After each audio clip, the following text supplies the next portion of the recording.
E aí, galera, beleza? Como é que vocês estão? Meus amigos, o vídeo de hoje está aqui em 4 temas. Quero começar falando sobre o Brasil picanheiro, aquele Brasil que deu errado. Quero trazer algumas notícias do âmbito da segurança pública e trazer uma notícia exclusiva que saiu no portal da Metrópolis que envolve uma facção bem conhecida e que estaria até apoiando, financiando algumas ONGs para tentar tirar proveito no âmbito aí de questões judiciais. Ainda falando de ONGs, quero mostrar para vocês um caso que aconteceu em Pernambuco e que traz uma denúncia que a turma da direita sempre fez e que falavam que não, a direita, né, tá vendo coisa onde não tem, tá procurando cabelo em sapo. Depois quero falar sobre as redes sociais. Ontem tivemos aí o evento da Unesco e no dia de ontem também, no Brasil, tivemos a criação de um grupo de trabalho do amor. Manuela Dávila estará à frente, contará também com a presença do Foca e de mais algumas pessoas, assim, que são gênios da política brasileira, né? Semideuses do iluminismo nacional. Questão meio complicada, quero falar sobre isso, quero falar mais algumas coisas também que tem a ver com rede social. E o Matheus Leitão, ele fala sobre um erro que o Dilma não pode cometer. E que, na verdade, quem realmente não pode cometer nenhum erro, além do Dilma, é o Haddad. Nosso terceiro tema é bem interessante. A briga interna dentro do PT está em um novo patamar, que tem gente grande aí da imprensa, gente que inclusive conhece o Haddad, gente que até da turma da picanha, basicamente falando que o Haddad tem 40 dias. 40 dias pra ficar no cargo, quem sabe tomar uma rasteira. O Mercadante aí sai correndo por fora, com sua amiga Gleisi Hoffmann. Quero mostrar algumas notícias ligadas à economia e eu acho que a vida do Haddad não tá fácil. Acho que o Haddad aí vai ter muitos problemas que ele vai precisar lidar. E infelizmente o brasileiro vai ter que pagar por isso.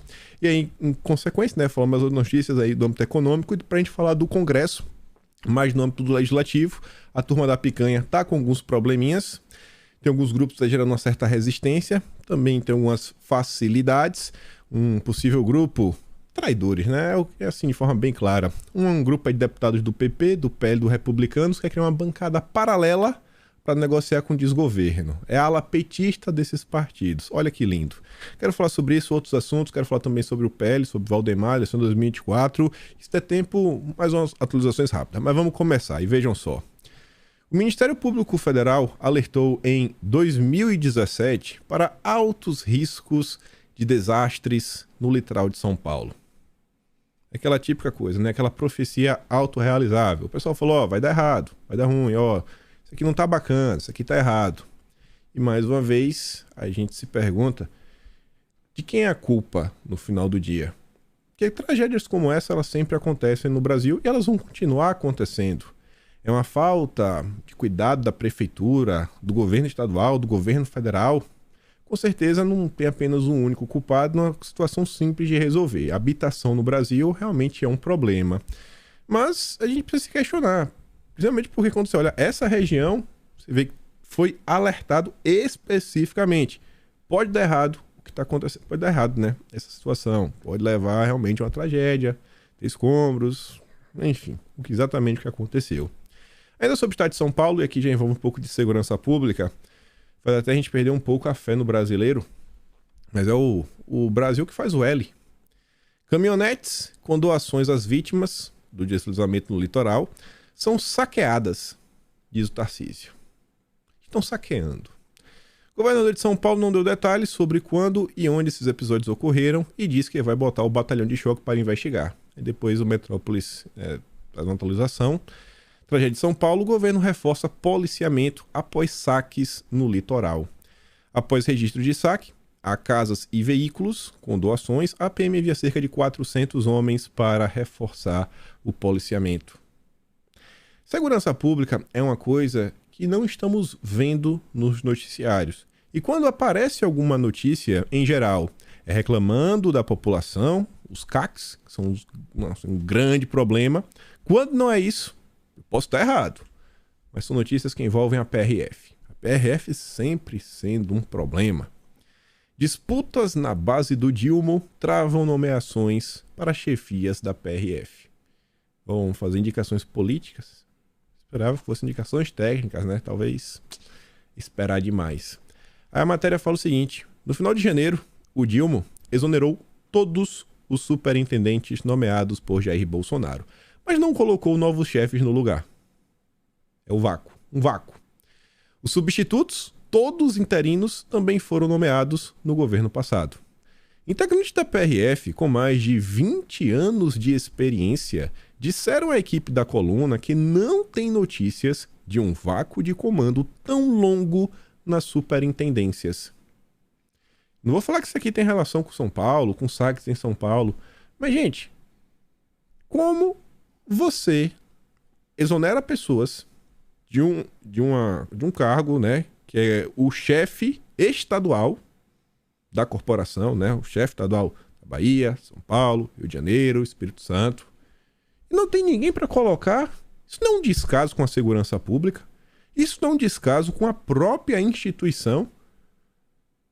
Assim, uma instituição que lida com a vida, com a prevenção, através da fiscalização, para impedir que os veículos não estejam rodando aí, né, sem condições.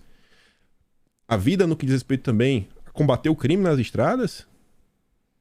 A vida também salvar pessoas quando elas sofrem acidentes. E vem sendo deixada de lado. Não, demite aí. Demite e a vida a gente vê depois. Que história é essa? 20 anos, isso nunca aconteceu. Nos últimos dias, nós questionamos o Ministério da Justiça sobre as razões da demora, mas não obtivemos resposta.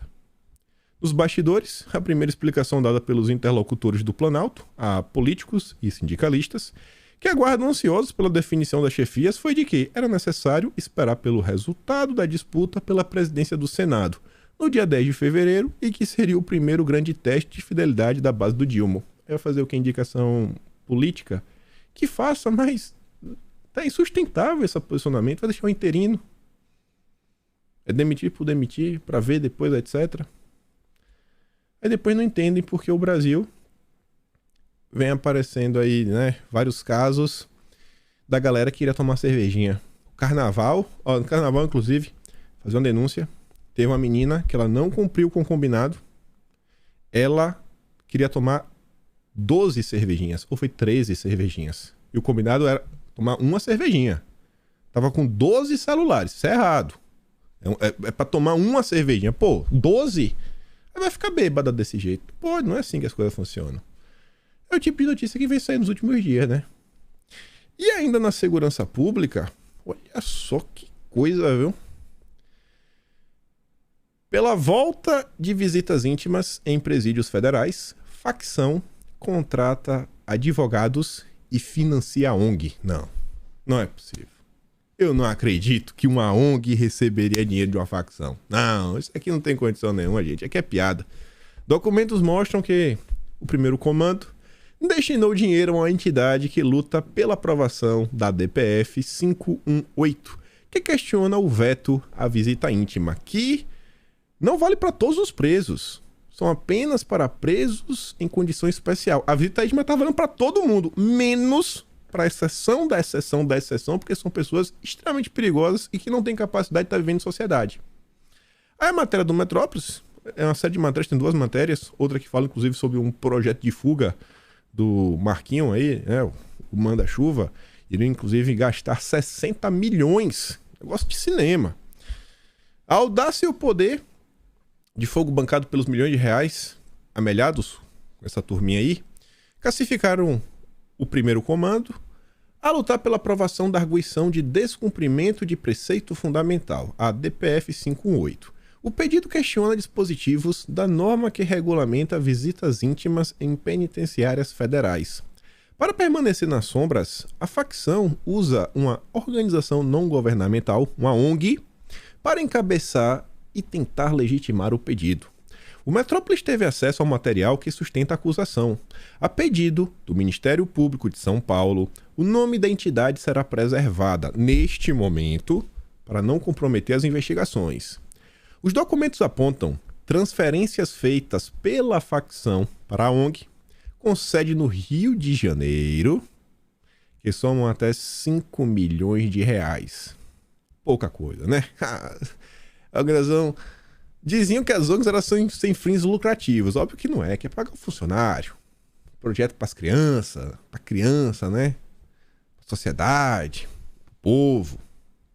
A entidade, por sua vez, atua na contratação de advogados para trabalhar em prol da ADPF perante a Justiça. O promotor de justiça Lincoln Gakia, integrante da GAECO, que foi uma das coisas aí, né, um dos legados do Augusto Aras na frente da PGR.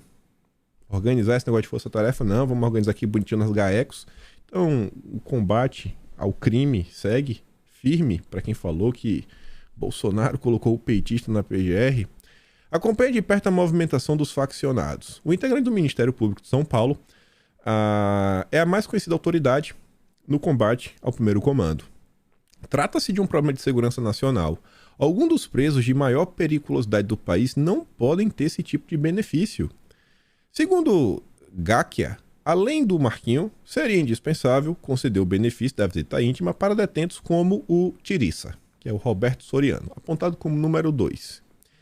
Abre aspas, são criminosos presos por ordenarem rebeliões e grandes crimes. A questão da visita íntima permite que esses líderes passem recados sem serem detectados. Cabe ressaltar que a proibição da visita íntima só se aplica aos detentos que cumprem pena em regime disciplinar diferenciado nos presídios federais. Nas penitenciárias convencionais, o benefício é concedido normalmente. Normalmente, assim, tá falando da exceção, da exceção, da exceção. Aí o pessoal tá com a DPF para... Não, olha só, um absurdo que tá acontecendo, maus tratos. O promotor ressaltou que um estado permanente de vulnerabilidade tomaria conta de todo o sistema penitenciário federal caso as visitas íntimas fossem concedidas. Abre aspas, não haveria como monitorar e abriríamos uma janela de oportunidade para que orientações e ordens saíssem do presídio federal de maneira intensa e eficaz. Isso colocaria em risco autoridades e funcionários de praticamente todos os estados da federação. O sinal de alerta no Ministério Público de São Paulo se intensificou após informações de inteligência identificarem que o primeiro comando financiou a confecção de pareceres jurídicos que embasam a DPF e ainda questionam a portaria do Ministério da Justiça, não é do governo atual, né, do governo Bolsonaro, que restringe as visitas íntimas nos presídios federais. As manobras ocorreram em cortes internacionais de direitos humanos. Você vê como são as coisas, hein? Aí depois a direita critica uma coisa ou outra. É maluco. A direita é maluca. Maluca. Não. ONGs. Grupo. Nem vamos falar muita coisa, né? Tem outra matéria bem interessante lá no Metrópolis. Aí veja. Tô passando no Twitter ontem. Vi essa postagem aqui. Esse rapaz não é direita. Não é direita. Não sei se dá pra colocar ele também numa caixinha de esquerda. Mas não é direito nenhum. Não apoia Bolsonaro. Não vê Bolsonaro com bons olhos. Mas sai criticando até o governo do Lula. E esse rapaz chamado Rafael Machado, ele colocou essa nota falando o seguinte, ó. Parlamentares pernambucanos reagem ao kit. Um kit aí pra você... Como pode falar, né? Usar com menos danos. Sabe como é, né? Pra você poder se preservar, coisas descartáveis, etc e tudo mais. Usar coisas que você não deveria estar usando. E aí os parlamentares pernambucanos reagiram a isso. E esse kit estava sendo distribuído por uma ONG. Aí o rapaz lá no Twitter falou o seguinte, ó. Essa ONG, Escola Livre Redução de Danos, recebe dinheiro da Open Society do Soros através de duas outras instituições. Ele coloca lá os nomes. E essa ONG está basicamente atuando como parceira de quem não presta. Eu falei, pô, não é possível. Esse rapaz tá fazendo uma denúncia muito séria. Tem que dar uma olhada, né? A gente não pode sair acreditando em todo mundo. Temos que ir atrás dos documentos. Vamos olhar aqui a primeira nota. Fui pesquisar a nota, eu achei. Saiu no Diário de Pernambuco. O kit de redução de danos, que também está sendo chamado de kit coisa ruim, distribuído por uma ONG pernambucana durante o carnaval, despertou críticas e defesas por parte de parlamentares do estado. Adivinha qual foi o lado que criticou e qual foi o lado que defendeu o kit? Quem defendeu, a esquerda ou a direita? Quem acha que esse kit é bacana? A esquerda ou a esquerda? É óbvio que é a esquerda. Nesta segunda-feira, a Polícia Civil de Pernambuco fechou o espaço criado pela Escola Livre Redução de Danos, a Casa da Redução de Danos, no bairro do Carmo, em Olinda. Você vê que é os nomes bonitos, né? Não, redução de danos. O deputado estadual Joel da Harpa acusou a organização de fazer apologia ao uso de coisas ruins e solicitou o fechamento. Tópico sensível. Não é sensível. Não é sensível. E que pode aflorar discussões em próximas reuniões da ALEP, que é a Assembleia de Pernambuco, a Assembleia Estadual. O kit de redução de danos foi criticado também pelos deputados federais por Pernambuco, a Clarissa Tessio, do PP, e Coronel Meira, do PL.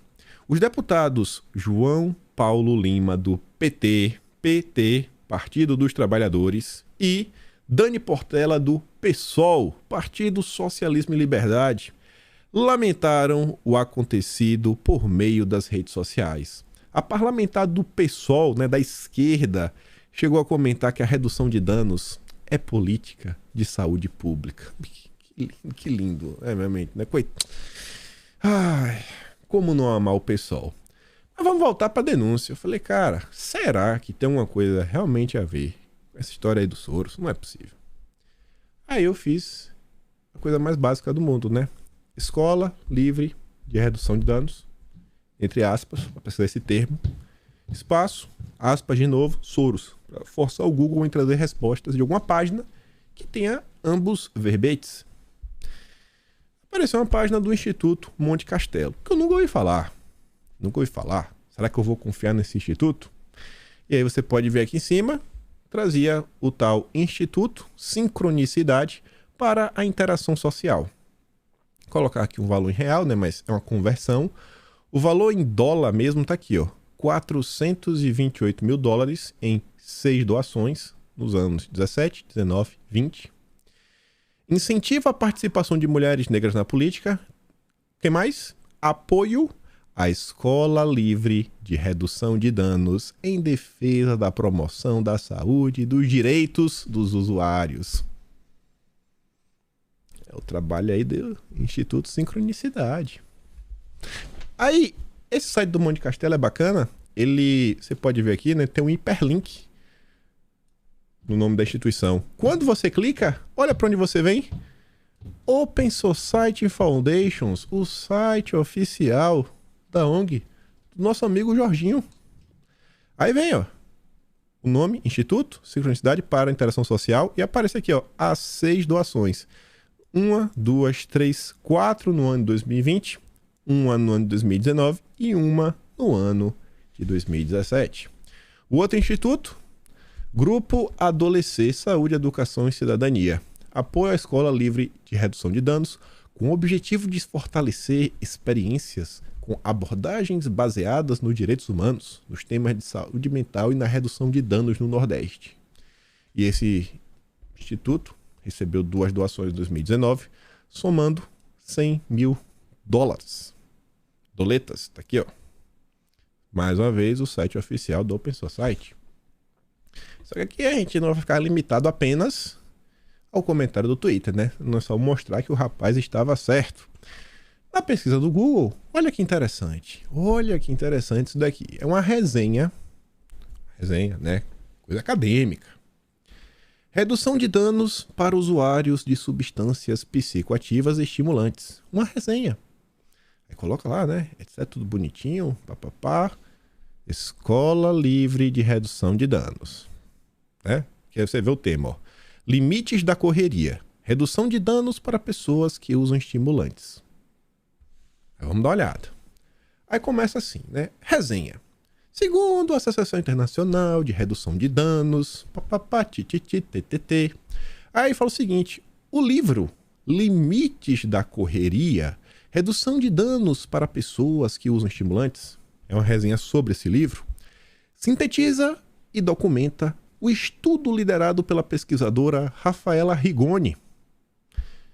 Rigoni, esse sobrenome é até interessante, né? Temos políticos no Brasil engraçados com esse sobrenome.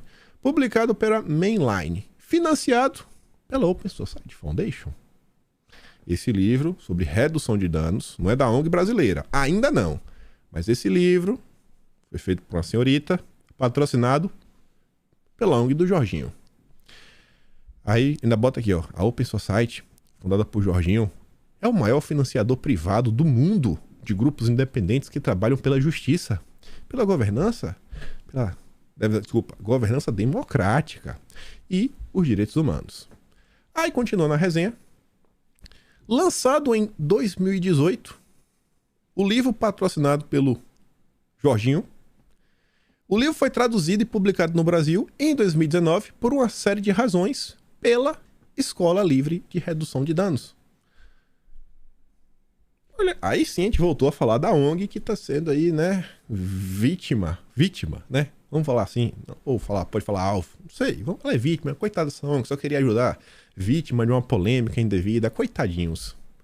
Mais uma vez, você vê que existe uma questão internacional, né? Um financiamento, talvez não seja um interesse direto, mas você vê que o livro teve um patrocínio, você vê que a ONG também está envolvida nisso, tentou colocar esse livro para rodar, essa ONG recebe ajuda de outras ONGs que também recebem patrocínio do Jorginho, e a coisa vai indo, a coisa vai indo, a coisa vai indo, a coisa vai indo.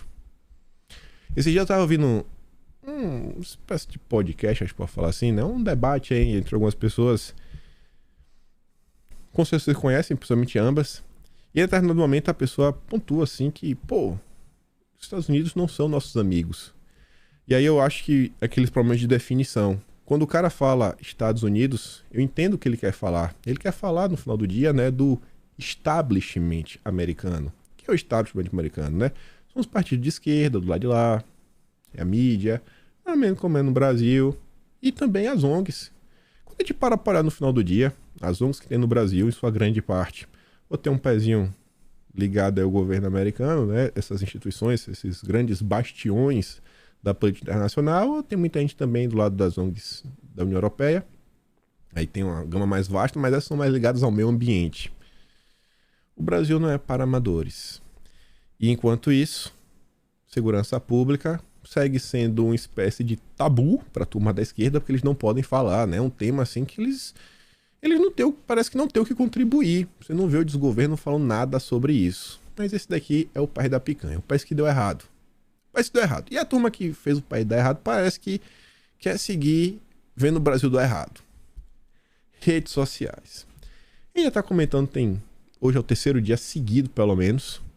Mas essa discussão sobre rede social, gente, ela não surgiu hoje. Eu tava revisitando uns vídeos de janeiro para ter ideia, e você vai vendo assim algumas coisas sensacionais. Várias notícias sobre regulamentação de mídia assim, e vão saindo toda semana alguma coisa para manter o assunto vivo. Tem até uma notícia aqui, saindo um pouco desse tema, que chamou minha atenção eu olhando os vídeos passados. Acho que foi no dia 6 de janeiro, saiu uma nota falando que o Dilma iria abrir um conflito com o Banco Central. Quem fez esse comentário foi o Luiz de Barros, ex-ministro da comunicação do FHC, e saiu uma nota, acho que na Veja, com a certeza, falando que todos os erros e problemas da economia o Dilma ia colocar na conta do Campos Neto. 6 de janeiro. Acertaram com um mês de antecedência. A gente viu aí o caos que foi nos últimos dias. Mas beleza, vamos voltar. Ontem, teve lá a carta. O Jamil Chad já tinha adiantado tudo, mas não tinha adiantado a carta em si, o que realmente foi dito. Mas é na linha que o Jamil Chad já falou, então não vou me aprofundar. Só quis trazer 2 parágrafos para comentar com vocês, que foi o que chamaram minha atenção na carta do Dilma. Essa é a matéria da vez, está lá embaixo. Lê a carta na íntegra. Eu não vou trazer a íntegra, só 2 parágrafos. Esses benefícios, no entanto, estão distribuídos de maneira desproporcional entre as pessoas de diferentes níveis de renda, ampliando a desigualdade social. O ambiente digital acarretou a concentração de mercado e de poder nas mãos de poucas empresas e países. Bom, mais ou menos. Quando você olha a plataforma... plataforma é uma coisa que existe a aderência. Qualquer pessoa pode lançar uma plataforma, mas umas conquistam mais, outras conquistam menos. Eu discordo 1000% dessa afirmação que ampliou a desigualdade social. Eu acho que o mundo digital, pelo contrário, ele reduziu a desigualdade como nunca. Como nunca. Você vê que várias pessoas que têm, né, muita bala na agulha, que na vida real pode fazer o que quiser, Na internet não tem engajamento, não tem expressividade, não tem nada.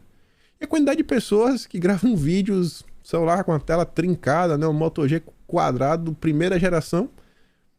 E tá aí, tá no gosto do povo. Quantas e quantas pessoas não aparecem? Uma economia nova que apareceu também.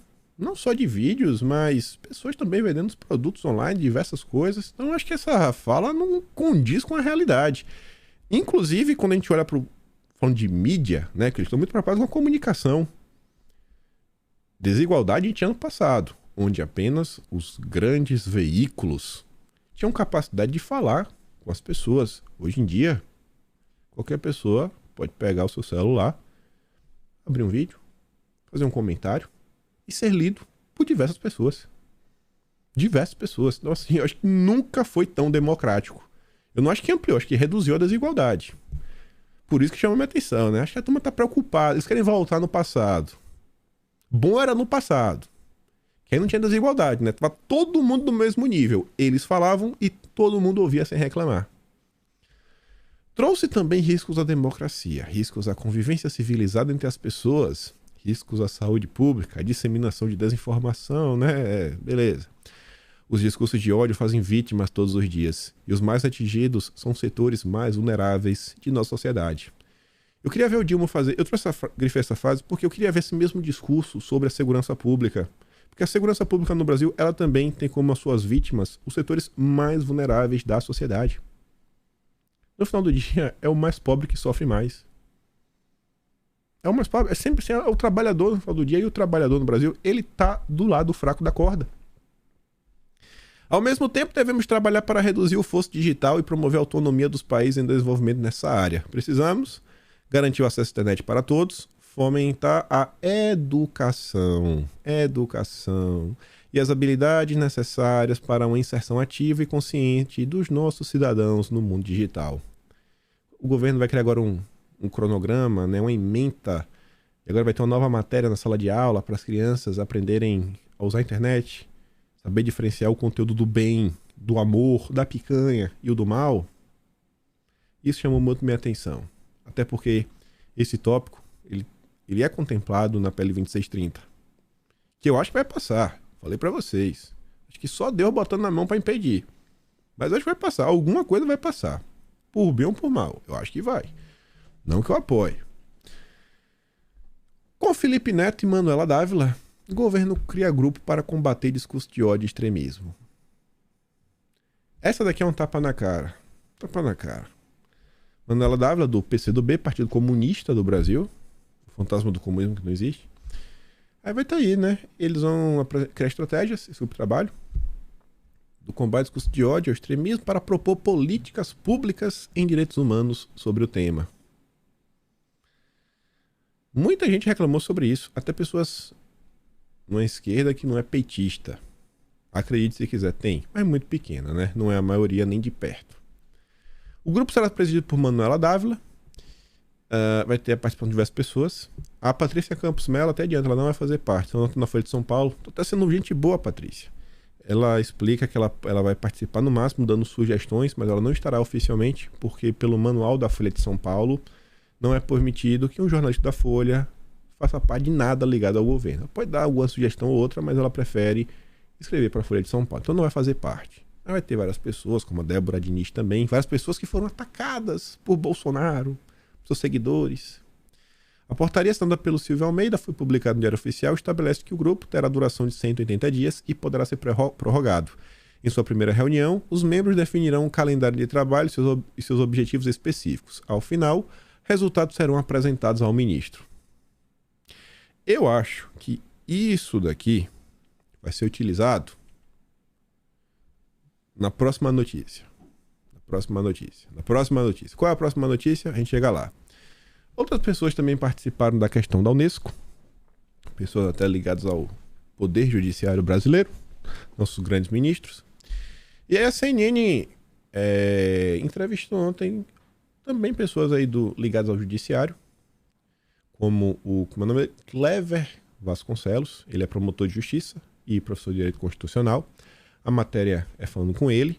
É perigoso inserirmos na Constituição o que pode e o que não pode, diz especialista sobre regular redes. Eu não sei nem o que eles vão querer colocar na Constituição. De coração, eu quero ver o que vai se tornar essa PEC. Cléber Vasconcelos entende que não faz sentido regulamentá-las previamente. Quem vai limitar a liberdade de expressão? Quem vai dizer o que pode e o que não pode estar nas redes sociais, na televisão, nos jornais, nas revistas, nos livros? Isso é uma autorregulamentação do próprio ser humano. Vasconcelos destacou que o próprio emissor da palavra, da expressão, tem que ter a sua limitação no sentido de não causar danos a terceiros, e que seria muito perigoso, do ponto de vista constitucional, inserirmos na lei, na Constituição, o que pode e o que não pode. E assim, normalmente, se você fala alguma coisa absurda, se você passa do ponto, eu acho que já existem alguns mecanismos para você poder punir essa pessoa.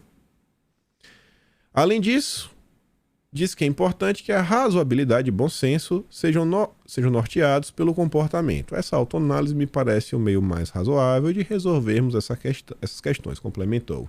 Mas eu acho que a opinião do Cléber ela é minoritária, tanto na política quanto em outros setores. E aí que volta para o grupo de trabalho, né? O que é que eu acho que esse grupo de trabalho vai servir? Ela da CNN falando o seguinte: governo quer usar o pele das fake news para acelerar a regulamentação das redes sociais. Essa é a manchete. Aí fala o seguinte: o governo está trabalhando em duas frentes. Uma é a frente emergencial e outra é a do médio prazo. Eu acho que esse grupo de trabalho vai ser utilizado na de médio prazo.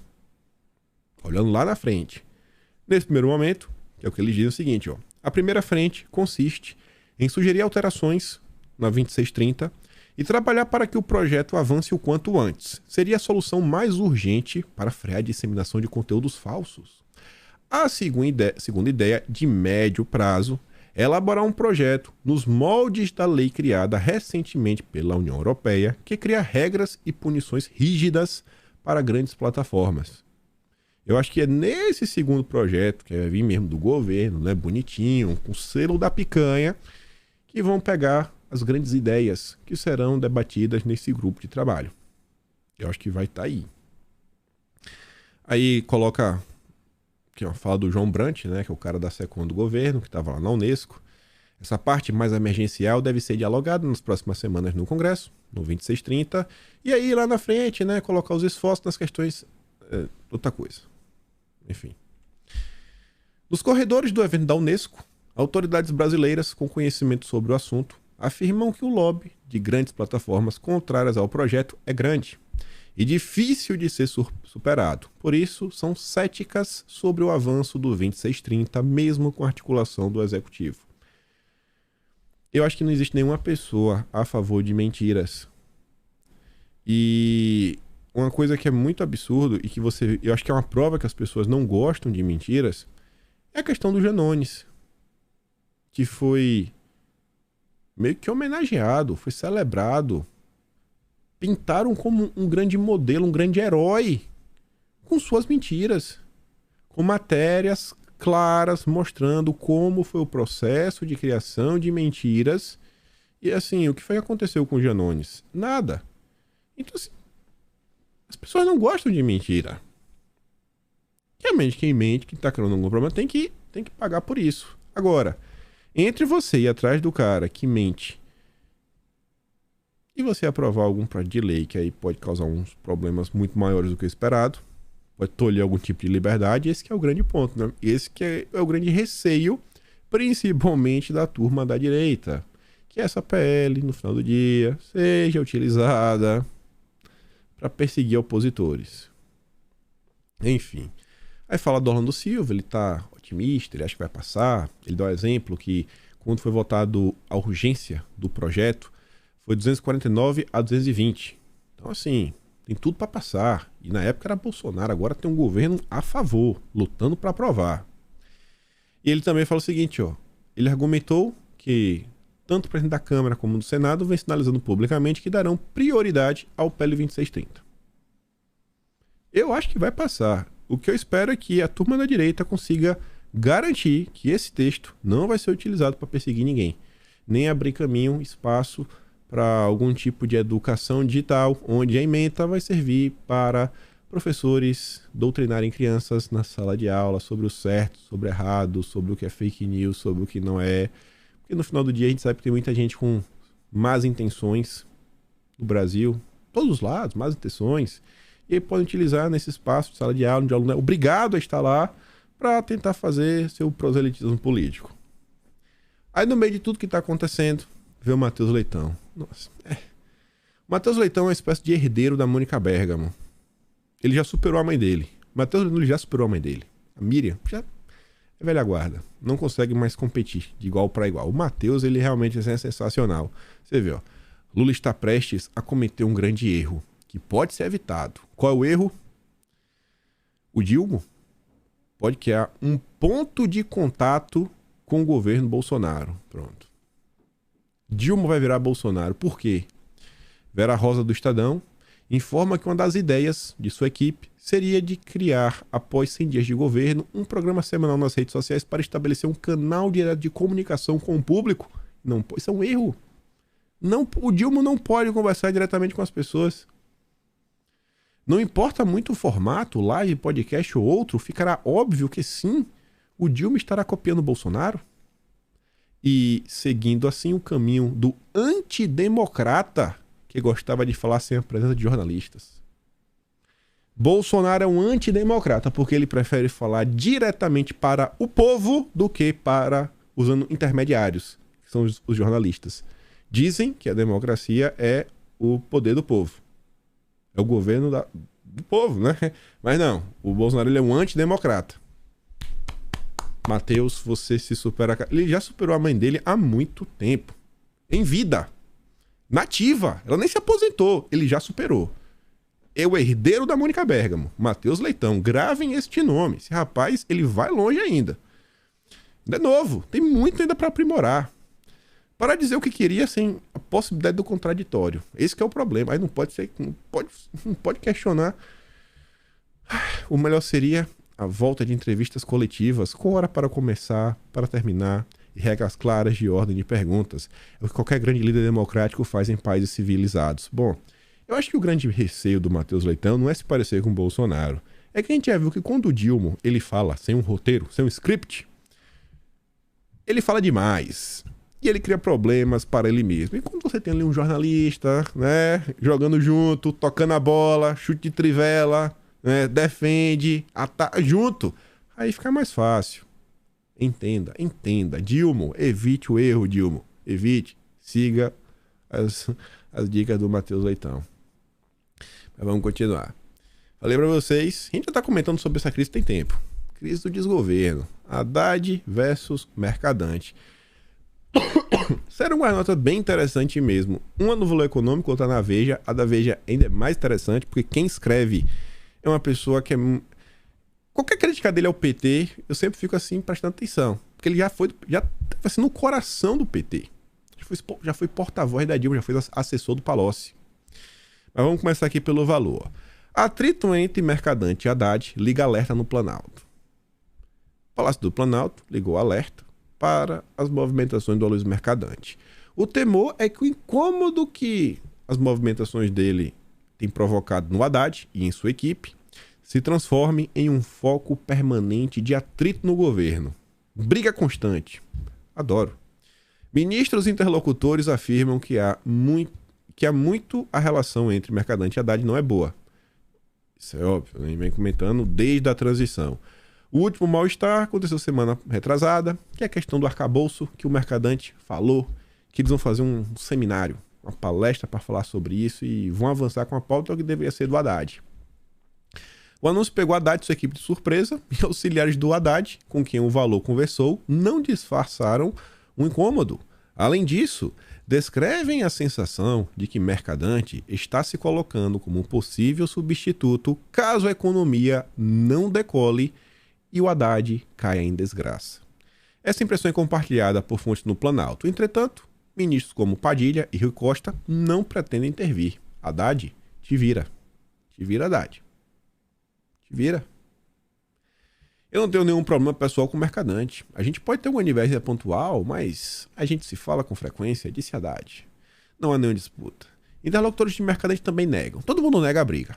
Mas todo mundo sabe que está acontecendo a briga. Mas todo mundo nega.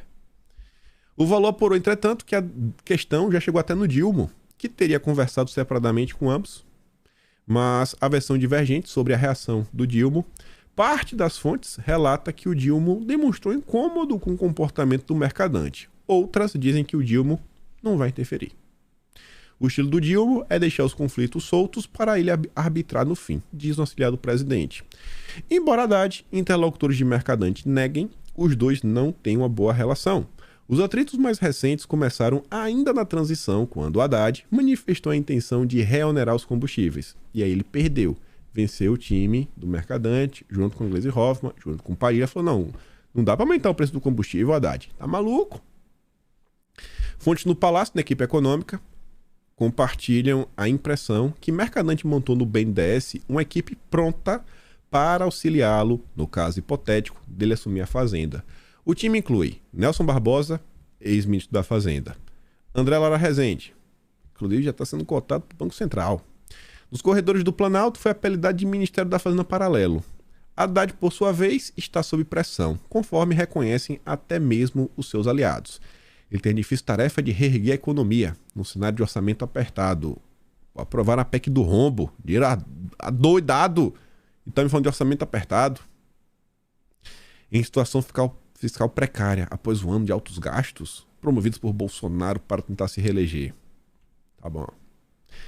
O ministro avocou-se à tarefa de apresentar antes de abril, um arcabouço fiscal. E ainda no primeiro semestre quer aprovar uma robusta reforma tributária no Congresso, algo que nenhum governo conseguiu nas últimas décadas. E o Haddad quer conseguir. Além disso, a previsão é que no fim do ano o Brasil esteja em recessão técnica. Eu acho que já está. Acho que não vai chegar no final do ano. Acho que já está. 2 semestres seguidos. É porque não são 2 semestres seguidos, né? Então, beleza. Então, realmente, só no final do ano, né? Esse primeiro semestre, recessão, o segundo também. De contração econômica. Isso só contribui para deixar o ministro mais pressionado. A seu favor, Haddad tem a confiança do Dilma e o fato de ser uma aposta para 2026. Mas o Dilma quer ser candidato à reeleição. Advogado, Haddad foi colocado como integrante da equipe jurídica do Dilma para poder visitá-lo na cadeia e conversar sobre economia, política e conjuntura. Das conversas no cárcere, surgiu a ideia do Dilma de alçá-lo a candidato à presidência da República naquele mesmo ano. Foi ali, dizem os interlocutores do ministro, que começou a azedar a relação do Haddad com setores da velha guarda do PT, da qual o mercadante faz parte, a Gleisi Hoffmann também, o Padilha em partes. Aí o turno do bastidor complementa falando o seguinte: memória sobre mercadante. Ainda na transição, no fim de 2022, parte da turma da picanha queria ver o mercadante longe no governo. Por quê? Porque eles acham que o mercadante é visto como alguém que cria conflitos, que é problemas. Quando ele que cria com alguém, ele é a causa do problema, que, por exemplo, a questão da lei das estatais, para ele poder assumir o BNDES. A turma está meio preocupada. E aí que vem o Thomas Trauma, ex-porta-voz da Dilma Rousseff, ex-assessor do Palocci. Eu acho que é alguém que tem experiência para falar do PT, para fazer uma análise do PT, é conhecimento de causa. E aí o Thomas, ele traz um texto assim interessante, falando do Haddad, e preocupante para o brasileiro, porque tudo indica que a economia vai para o buraco. O destino do Haddad se decide nos próximos 40 dias. O Haddad tem 40 dias, segundo o Trauma. Ao antecipar para março o anúncio da nova regra fiscal, que vai substituir o teto de gastos, Haddad se colocou na posição do centroavante que toma para si a responsabilidade do último pênalti. Se ele entregar um projeto que sobreviva simultaneamente ao crivo do Dilma, que quer gastar, e do mercado e do Congresso, Haddad se consagra e poderá executar sua política econômica gradualista. Eu acho difícil. Se perder o aval do Dilma ou a confiança do mercado, sua gestão fica ameaçada. Eu acho que isso vai acontecer. Designado pelo ministro para colocar nova âncora de pé, o secretário do Tesouro, Rogério Seron, deu entrevista ao Valor, onde o mais importante foi o que ele não falou. Primeiro o que ele disse. Eu não vou ver o que ele disse. Eu já quero a explicação do Thomas Trauma. Tá lá o texto, ele fala um monte de lorota e o Trauma, ele resume muito bem, né? O cara conhece o petismo de dentro para fora. Como toda fala pública de alguém de segundo escalão sobre um tema em estudo pelo primeiro escalão, a entrevista deve ser lida como um balão de ensaio.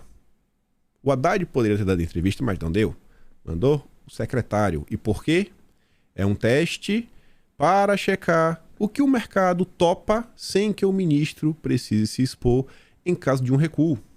Seron fala de um sistema de superávit primário com a fórmula anticíclica, permitindo aumentar despesas na recessão e compensá-las na bonança. Explicação. Estamos vivendo um caos. Recessão. Joga dinheiro. E a responsabilidade? A responsabilidade vem depois. Vamos jogar dinheiro na recessão. Quando a gente sair da recessão, aí agora entrar na fase de grandes ganhos, aí a gente vai pegar esse dinheiro do ganho e a gente vai pagar o débito passado. Confia ou não confia? Confia. E quanto tempo vai durar a recessão? Confia ou não confia? Vai confiar no Dilma? Então o cara joga. Ele joga aí, né? Jogo verde para ver se colhe maduro. Não perguntado, o secretário não respondeu uma questão básica. O que acontece caso o governo não cumpra as metas desta nova âncora? Exatamente isso. É quem que garante que quando tiver na época da bonança, né, vai segurar, vai apertar, pera aí, vamos pagar. Quem garante? E aí, vai rolar o quê? Isso é fundamental. No mercado arisco com o PT, conhece o PT, uma regra sem uma punição será vista como um no pain no gain, sem dor, sem ganhos. Em caso de descumprimento, o teto de gastos previa o cancelamento de reajustes de servidores por 2 anos e a punição dos gestores na lei de responsabilidade fiscal. E agora, Haddad, vai ter o quê? Se o Dilma apresentar um novo arcabouço sem prever algum gatilho, o mercado terá o pretexto para descartar todo o projeto. E olha agora, em termos políticos, ou seja, votos, a gente está falando aqui de voto no Congresso. O mercado tem hoje força no Congresso para incluir uma trava mais forte do que a desejada pelo governo. O mercado manda.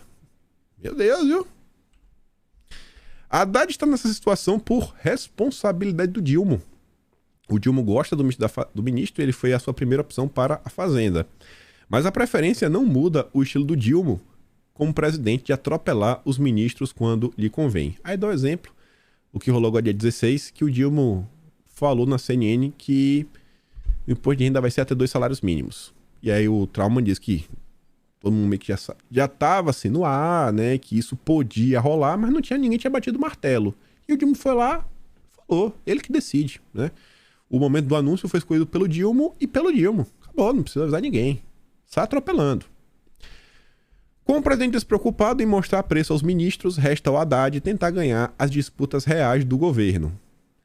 A primeira foi não discutir a meta fiscal na reunião do Conselho Monetário Nacional na quinta passada. A próxima tarefa será indicar nomes para a diretoria do Banco Central sem influência de Gleisi Hoffmann ou Mercadante ou Rui Costa. Aí, vai vencer ou não vai vencer essa luta? Depois veio o início das negociações do ajuste fiscal com o Congresso. Haddad, imprudentemente, começou sem se sentar com o Lira. No final do mês, Haddad vai ter aquela quebra de braço com a volta da cobrança dos impostos do PIS/COFINS sobre os combustíveis, que Gleisi e Rui Costa convenceram Lula a não retornar em janeiro. E aí? Gasolina, fim do mês, vai ou não vai aumentar? Quem já está vivendo o caos. Já estamos vivendo o caos. Finalmente, em março, haverá o lançamento da nova regra fiscal, que precisa se equilibrar entre os conflituosos interesses do Dilma e o mercado e os congressistas. Olha o que é o Brasil. Olha o Brasil do Haddad. Expectativa de inflação para 2023 sobe pela 10ª semana seguida.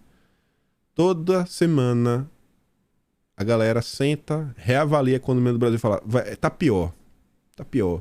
Emílio Surita certa vez falou, a alegria do brasileiro é saber que hoje será melhor do que amanhã. Que amanhã as coisas ficarão piores. É o Brasil da picanha. O Brasil que deu errado. Que parece que não vai ter como ser solucionado. Tem outra que é melhor. É a continuação dessa notícia. Dá até tristeza, mas vou ter que comentar. A expectativa do mercado é de inflação crescente até 2026. Por que 2026? Porque 2026 é quando acaba, né, esse pesadelo chamado picanha. Só em 2026. Só se mudar, né, o presidente. Do jeito que tá. Mas foi pra isso que fizeram o L, né? Muita gente aí do tal mercado fez o L. Agora, não adianta chorar. Não adianta. Foi a decisão. 32 milhões de pessoas ficaram em suas casas. Não saíram para votar. 32 milhões. Podia ser bem diferente. Mas teve gente que fez até campanha para voto nulo, como o MBL, o Nando Moura, o Danilo Gentili, Turma do Novo. Esses para mim são os piores de todos. E ainda, no nome da economia, o Prates, tá na Petrobras, faz a limpa na gestão de Bolsonaro e o mercado reage. Positivamente? Não. Embora esperemos por algum grau de continuidade, estamos particularmente preocupados com a alocação de capital, a manutenção do bom plano de negócios 2023-2027, a possíveis mudanças na política de preços e possíveis mudanças na política de dividendos, escrevem em relatório enviado a clientes. Aqui não é para sair para a imprensa não, gente. Aqui não é para sair para a imprensa, para bater no... Aqui é mandar para cliente, falando, ó galera, ó, você é cliente, então estamos preocupados, viu? Dizendo para vocês aí, vocês estão pensando em... Tá estranho. Não sei, viu? Você é cliente, vou te avisar, para depois você não ficar triste.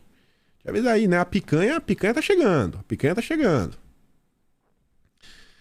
Cargo vitalício e salário de R$35 mil.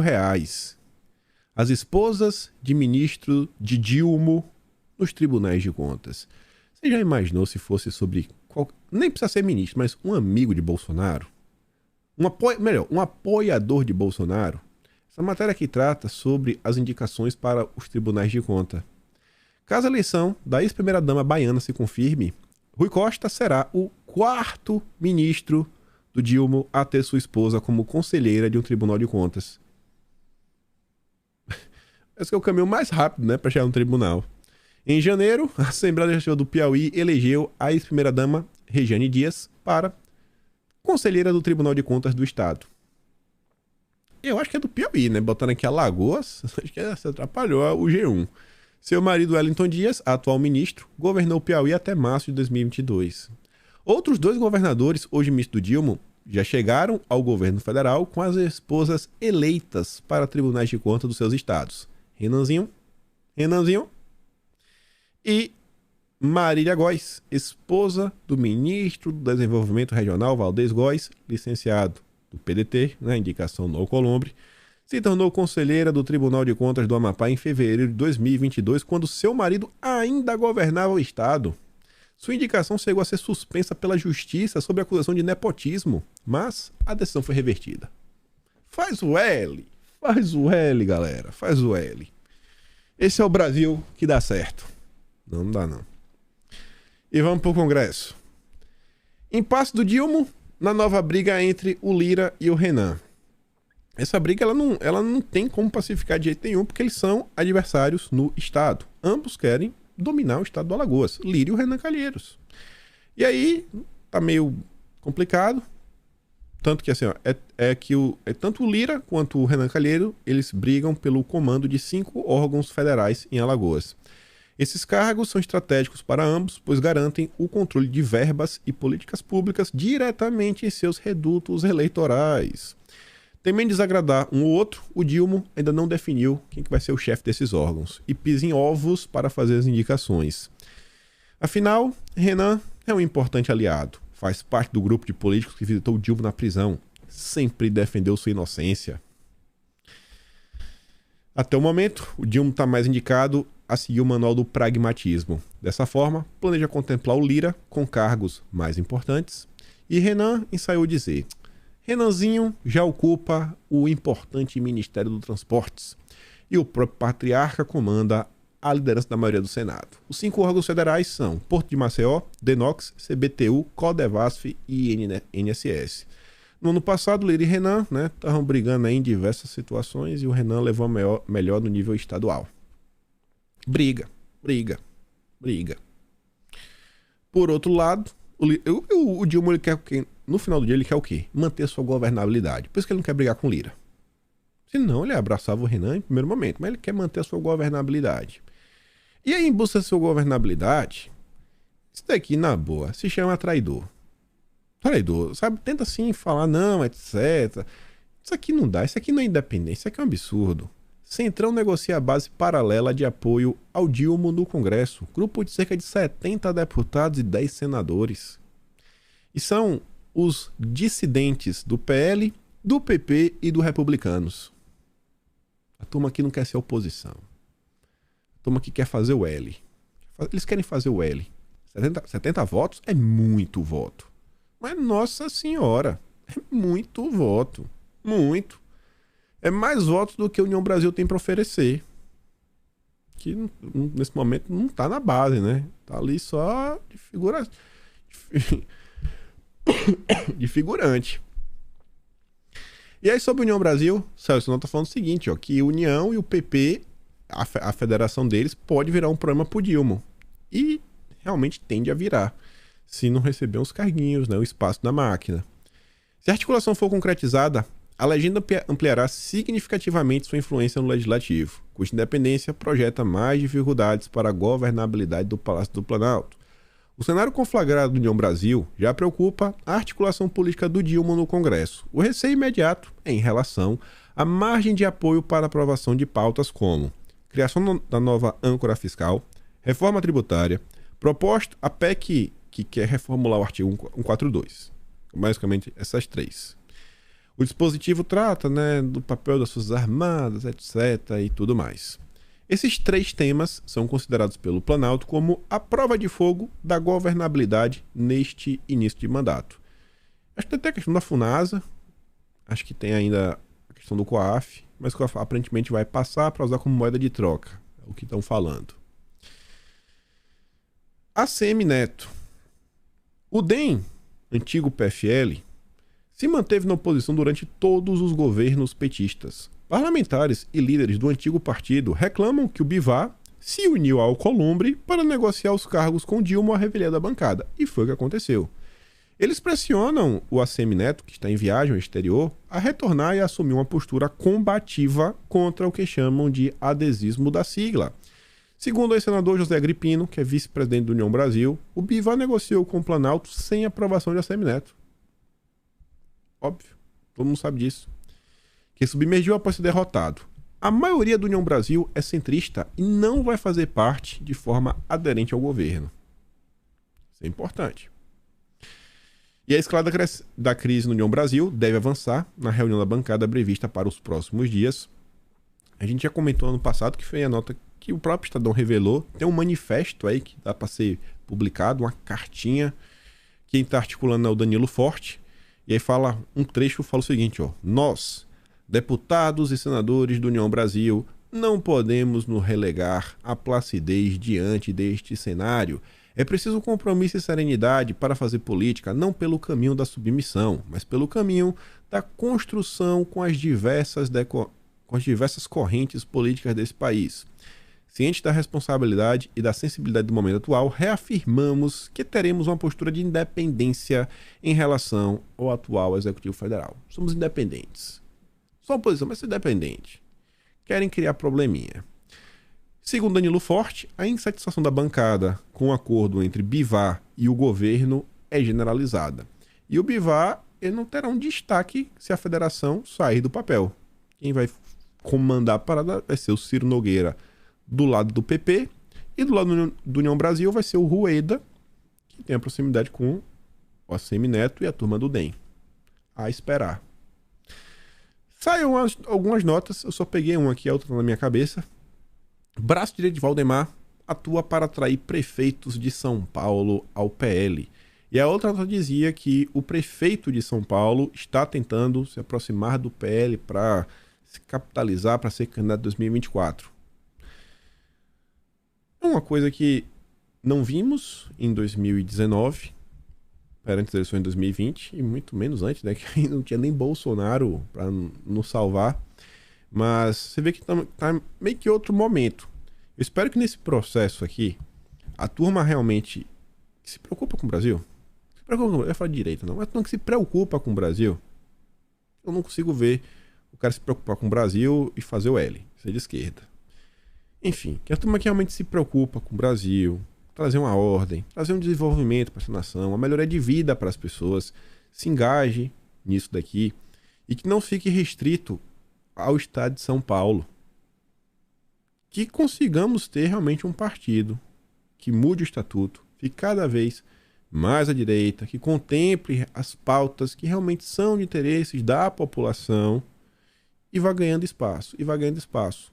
E que também não fique restrito a prefeitos, cara. Vai falar, não, mas, sei lá, vereadores também, é extremamente importante. As ações a nível municipal, elas são importantíssimas. Por mais que alguns assuntos que são bem preocupantes, como regulamentação das redes, sejam coisas a níveis federais, pautas federais, o acesso à defesa, grandes questões do âmbito da segurança pública, defesa da vida, então é federal, mas tem muita coisa que um prefeito e um vereador pode fazer, principalmente no que diz respeito à alocação de dinheiro, projetos, ajudar assim diretamente a comunidade. Espero que a direita consiga performar muito bem em 2024. E eu acho que tem tudo para conseguir. Acho que tem tudo para conseguir bem. Contagem regressiva para a CPMI do dia 8 de janeiro. Para a gente fechar o vídeo de hoje. Faltam apenas 20 assinaturas. Isso foi postado ontem, na quarta-feira de cinzas. A coisa vai começar mesmo a partir de segunda-feira. Essa semana, ninguém vai trabalhar essa semana. A partir de segunda-feira, terça-feira na verdade, né? Que é quando a Câmara realmente começa a funcionar. A partir de terça-feira, eu acho que a coisa vai engrenar. Eu acho que a turma vai conseguir as assinaturas. Se vai sair do papel ou não, aí solta os 500. Mas acho que vai ser difícil, pelo menos, parte do Pacheco aí negar a instauração da CPI, né? As assinaturas já tem. Enfim, saberemos isso em breve. Aqui estão os links das matérias do vídeo de hoje. E é isso, gente. Se gosta do meu trabalho, passa também no canal. Tem um botão de valeu, tem um pino na descrição. Lembra aí compartilhar o vídeo. E com fé em Deus, espero estar aqui amanhã e ver vocês também. Aquele grande beijo e abraço, tamo juntos. Valeu, meus amigos. Fui!